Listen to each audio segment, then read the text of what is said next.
Here we are. I'm afraid. Hello. Hi. I'm afraid of being on screen. Can you help me with this? I get very nervous when I do Facebook Live. Can you help me, Carrie? Yes. Hi, I think I can help you guys out today. Oh, good, because I need help. Because I'm afraid when people are looking at me and I'm talking that I might say the wrong thing and what they're going to think about me. So I don't say anything. Sometimes I'll go in my room and I'll just shut the door and hope nobody talks to me. Do I have a problem? You just might. So what do you think that could be? It could be a normal social fear, or it could be a social phobia or social anxiety disorder. Social anxiety, that's a big term. It is. Is it? Yes. You think I have social anxiety? No, I don't. No, I personally don't. But. Okay. But some people do. A lot of it. Yes, it's actually one of the most common phobias for people to have is social anxiety or social phobia. So how do I know if I just have a fear or if it's a phobia? That's what can you help understand, our listeners, our watchers, what is the difference? And what is the difference between the fear and just like normal anxiety? I mean, we're supposed to be anxious sometimes, right? Right, exactly. Okay. So fear and anxiety is a normal human reaction to a threatened event. And so we need fear and anxiety at times to keep us safe or keep us alert when we need to pay attention. But sometimes fear and anxiety can become more harmful than helpful. And that's why people can develop phobias. So a phobia is when somebody has an extreme response to a situation or event that's out of proportion to that threatened event. So example, you were talking about, I'm scared to, talk to people if they judge me. And it's normal to have some fear and anxiety when meeting new people. Okay. But if, let's say that you're going into a party and you're going to meet some new people, and driving there, you suddenly start to panic, thinking about meeting these people and what they're going to think of you.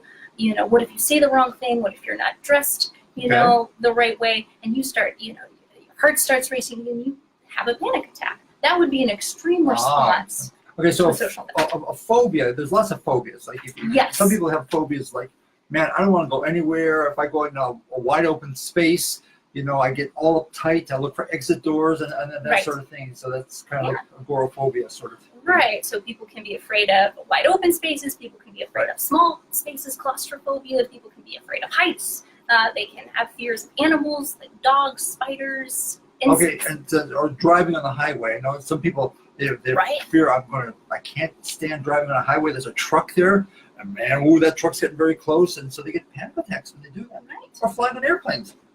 My daughter just flew back on an airplane. She did not have a fear. She had a headache, but she had, I think, a good time.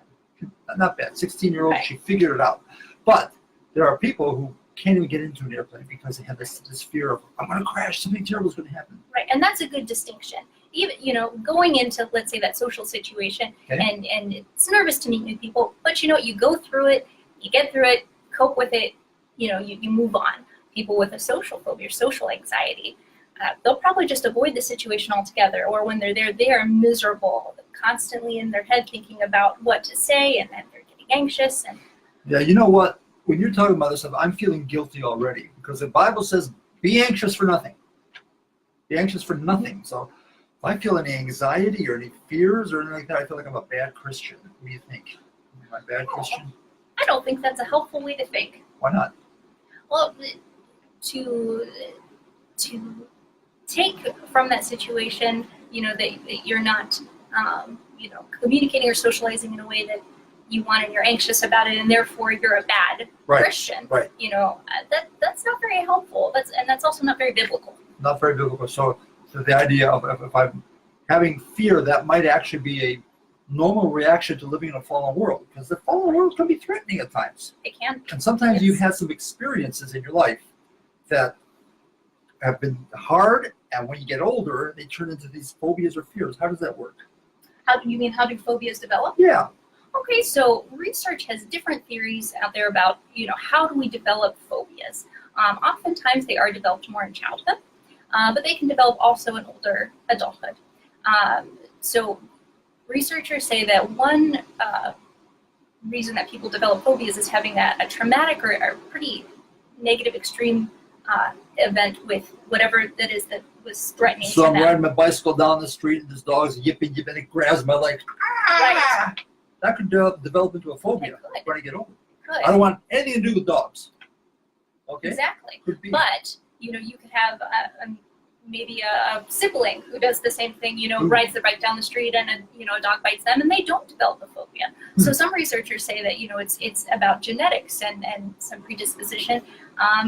And some kids are more resilient and handle experiences differently. So one might grow up and develop a phobia or have more issues with anxiety, and the other child might be fine. Yeah.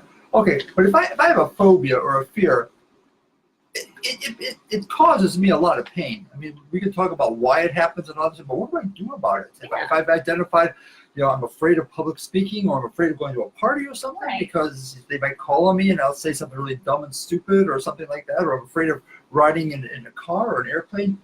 Okay, I'm feeling distress. What do I do about this? Well, and before getting to what can we do about it, I think it's important to note that. You didn't like my question. Oh, I loved your Okay, question. it's all right. No, I no, love no, your you question. like my question. It's all right. I have a fear. See, I asked the wrong thing, and now I feel rejected, and so I'm not going to say anything else. I have a fear now. Is that a phobia? Could be a phobia. I want you to talk. I'm sorry. Yeah, go ahead. No, you're Yes. fine. So, Punch him. Just punch him. so the extreme response, the impairment goes beyond the situation with what you're actually afraid or worried about. So for someone who has a social phobia, Okay. They're thinking about it not just with interacting with people. They're thinking about it when they're home by themselves. They're anticipating times where they're going to have to interact with people and dreading it. It really starts to negatively impact your day-to-day life, and that's another criteria of having a phobia. So that's an anticipatory anxiety. I'm thinking about what could go wrong, and it's usually when I'm thinking about what could go wrong, I'm probably not thinking it could go mildly wrong. I'm thinking maybe like catastrophe, like worst case scenario. Worst case scenario, jumping to conclusions. Yes.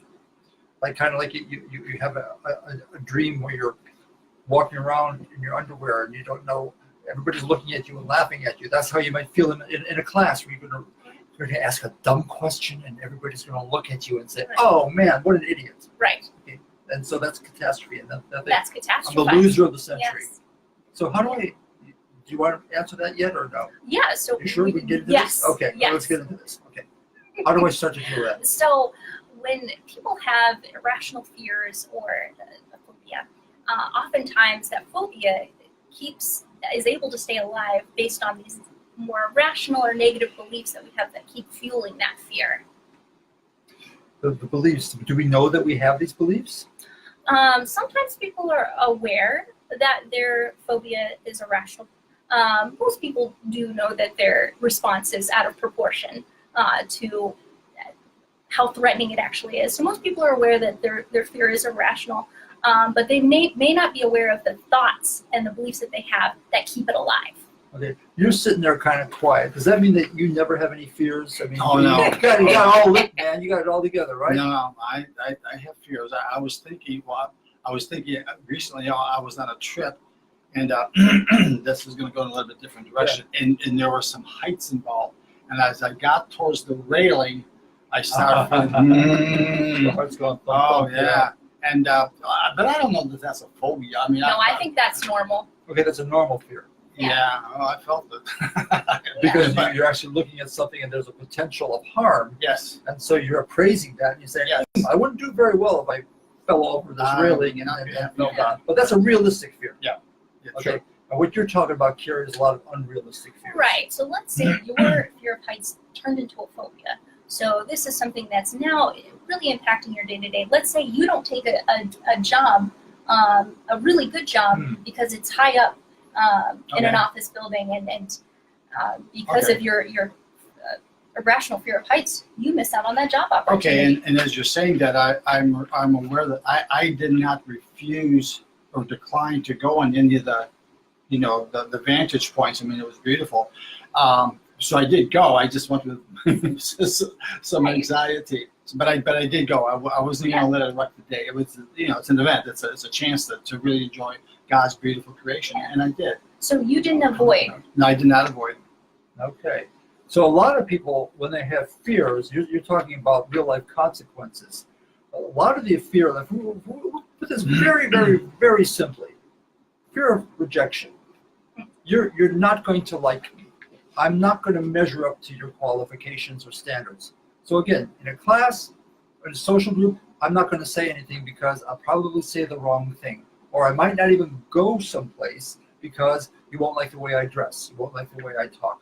Now those fears may have a basis in my history. Maybe I was rejected in high school. Maybe I was rejected as an adult.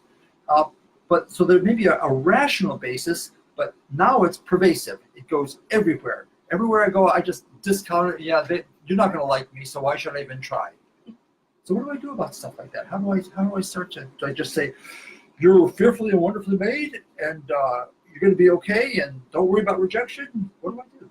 So I think the first step is gaining some awareness about these thoughts that come up for yourself when you're in these situations that cause you anxiety. So being aware, what are my automatic thoughts that come up? How am I talking to myself about the situation? And it's almost always going to be negative.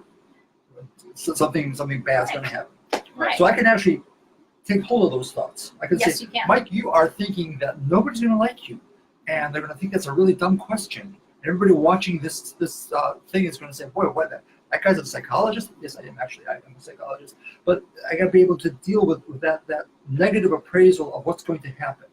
Right, because most often, the approach I take with my clients is it's not the events that cause us anxiety in our lives, it's how we interpret them.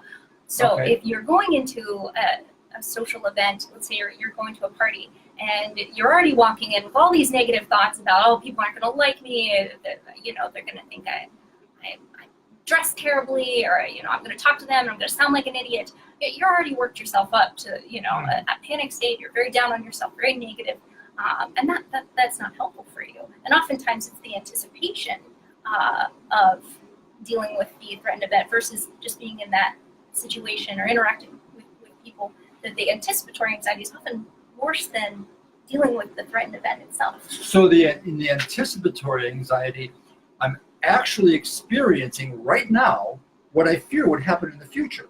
But it's not happening now. But it's not happening. It's all in my head. Yes. You're working up, again, that catastrophizing, jumping to the worst case scenario so that, by the time you actually get to interacting with people or you're, climbing that mountain. Yeah. And research, you were citing research before. Researchers have found that just imagining that black dog, big black German Shepherd biting you, or people in the audience criticizing and ridiculing you, our bodily sensations are just the same, even though if I'm that person, I'm sitting in a laboratory all hooked up, there's no dog, there's no audience, there's nothing, but I'm imagining it in my head. My body has the same reactions as those were actually happening.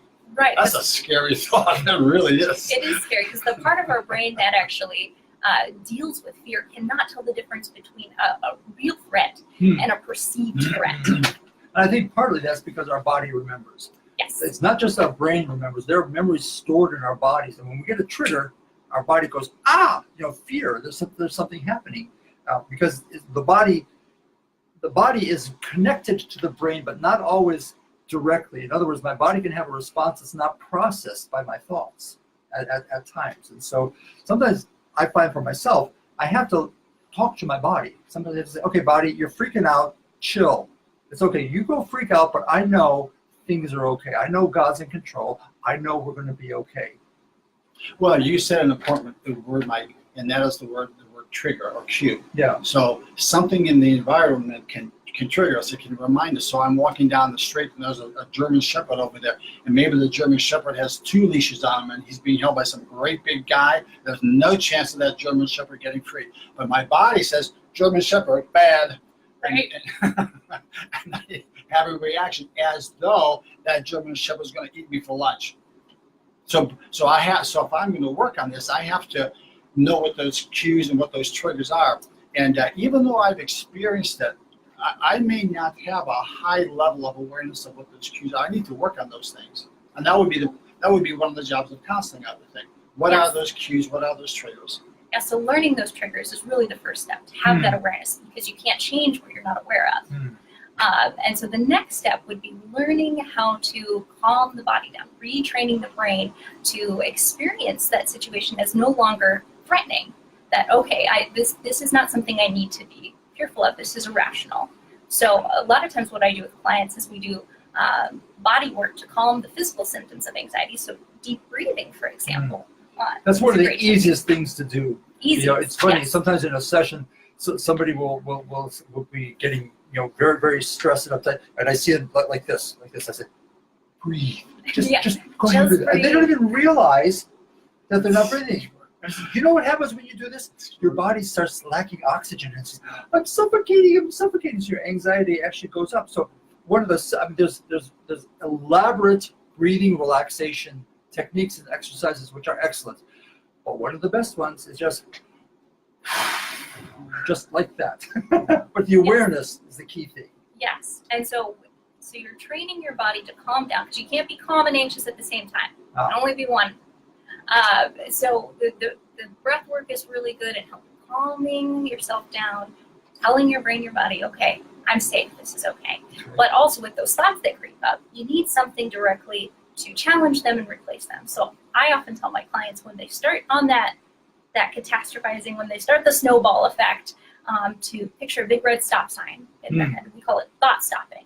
Just like, and even in your head, being like, stop, I'm not going there. And replace it with something that's more positive, more realistic. Because oftentimes we don't look at all the evidence when we have these negative, fearful thoughts come up. We just go based on feeling. Okay, so you said, Mike, that sometimes people will tense up. Okay, so I have a question for our panel. I have a question for our watchers. Okay, here's the question. When you watchers here up here front, when we start experiencing an emotion, where in our body is the first place we feel it, we experience it? Oh, trick question. We're at the first place we experience. Yes. Well, I'm asking that individually, because it's different for different people. Yeah. I experience an emotion. Well, I would experience it in my chest and my back.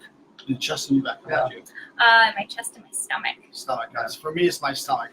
And see, if you're able to answer this question readily, that's good. If not, then the job is to be able to read your body and know what your body is telling you. Because again, in research, our body tells us the truth. Our mind lies to us. Our mind says, "Oh, I'm just fine," and while we're tense or having trouble breathing. But if we can read our body, read our bodily symptoms, we're clutching a fist, we're talking like this, we're holding out for dear life. We, like Mike, like you said, absolutely true. We don't even know we're doing it. Right. We don't even know we're doing it, and it seems so obvious to someone who's watching the person. Why are you clenching your fist? Well, I'm not clenching my fist. So if we can read our body, then we have a much better chance of relaxing. But we have to know how to read our body. And again, that's where counseling can really help. So knowing our bodily manifestations of anxiety is a good step towards healing. Okay, so one of the places we're going with this, look, what I'm aware of is that there are a lot of people who suffer with social anxiety. Yes. And they don't tell anybody because they feel shame over it. Yes. They feel there's something defective in me. So as you guys are talking, one thing that I'm thinking is, hey, there's something you can do about it. But you gotta say, I've got a problem, and I've got to admit to it, and probably get some help. Exactly. Probably go and say, okay, what do I do about this? But unlock the idea of shame. There's something defective about me because I feel I have some anxieties or phobias. And second of all, realize I can engage in a counseling process that may take me in various directions, but I have a say in this. I'm not helpless in this. And with God's help, I can overcome this. Absolutely. Yeah, Mike, I am thinking of many, many people who as kids were shamed by their mom or their dad. You'll never grow up to be anything. Why can't you be like your older brother or younger sister or whatever it is, some sort of comparison, always in the negative. And it's easy for a little kid to feel, I don't have what it takes. Mom says I don't, dad says I don't, well, it must be true. And so it's easy to carry those thoughts and that identity, that shame with us into our adult life. Very easy to do. Yeah. And that will play out sometimes when we have fears which nobody can see, but they're going on in our head. And sometimes we're thinking, boy, if you really knew what I was thinking, you think there's something wrong with me. And so we run away and we hide. One of the great things about, all of our experiences as counselors is we see people come in and they get better. They say, oh my gosh, I never thought deep breathing. Well, that could be really good. Taking every thought captive. Oh, that's a scriptural concept. Maybe that can help me in my fears. So as you've worked with people do get better? Yes, they do. Dealing with fears, irrational fears and phobias, is something that's very treatable and it can be overcome. It can be overcome. So thanks, Carrie. So we Thank should you. introduce, we didn't introduce Carrie. Oh, Carrie. This is Carrie Carl, one of our counselors on staff, does a great job. And we're so pleased that you're with us and that you are part of this conversation today. thank you. Happy to be here. Carrie works very, very hard at her counseling and is very diligent. So that's terrific. Great to have you with you. So when the going gets tough and you're up against it, whatever you do, don't stop. Don't quit. There's hope for your journey. You don't have to journey alone. If you would like to contact us at our website, northcoastfamily.com. Our phone number is 440-842-6867. And if you have topics you'd like us to address, Right. shoot them our way and we will do our best to give them a shot on one of these podcasts. Right. We've gotten several requests already. We're going to be lining them up and talking about these topics. Terrific. Okay. Thank you for tuning in. Okay. How do I shut this thing off? Here we go.